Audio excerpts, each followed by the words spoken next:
Oke, assalamualaikum warahmatullahi wabarakatuh. Jadi di video kali ini saya akan memberi informasi ke teman-teman bahwa Makassar Kolondale ya, Makassar Sulawesi Selatan ke Kolondale Sulawesi Tengah itu jaraknya ya kurang lebih 700 lebih ya. Nah, di sini saya kemarin dari Makassar itu berangkatnya itu jam setengah lima ya, setengah lima ya, bisa dibilang juga jam 5 karena dia perjalanan di kota agak lambat teman-teman. Nah, jadi kita start itu kurang lebih jam segitu ya, taruhlah jam 5, kita hitungnya jam 5 keluar dari PO Adiputra ya, di jalan Galangan Kapal ya, Makassar. Jadi di sini perjalanan tidak bisa laju ya karena kondisi jalan yang macet. Nah, jadi singkat cerita ya, sampainya di Kolonodale itu saya jam 2 siang ya, jam 2 lewat 30 menit ya. Jadi taruhlah sampai kasih turun barang sama kita turun dari mobil itu karena banyaknya barang itu kurang lebih jam 3. Jadi total jam semuanya itu, total jam dari perjalanan sana karena banyak istirahat juga itu totalnya 22 jam kurang lebih ya, kurang lebih 22 jam. Bisa dibilang satu hari satu malam sudah sampai Kolonodale Sulawesi Tengah. Ya, di situ kita itu berhenti istirahat itu dari waktu sholat maghrib, kemudian tengah malam kita singgah itu untuk sholat maghrib dulu, kemudian setelah itu jam 12 atau jam berapa itu kita singgah lagi untuk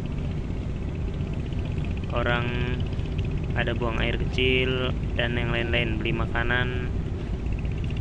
Nah, selebihnya lagi kita lanjut lagi perjalanan.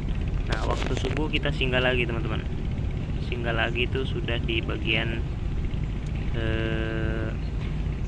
jalan yang liku-liku itu ya, masih di daerah apa ya, daerah Mangkutana lewat teman-teman. Jadi kita saksikan saja perjalanan dari Kota Makassar ke Kolondale seperti apa. Teman-teman bisa lihat di video teman-teman ya. Oke.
Oke, nah jadi ketika teman-teman sudah melihat pemandangan seperti ini, jalan penurunan yang tinggi, kemudian di bawah ada sebuah rumah-rumah. Nah, ini sudah pertanda teman-teman sudah sampai di Kolonodale, teman-teman. Nah, ini jadi pelabuhannya, pelabuhan untuk kapal kayu, teman-teman ya. Jadi kita naik kapal kayu.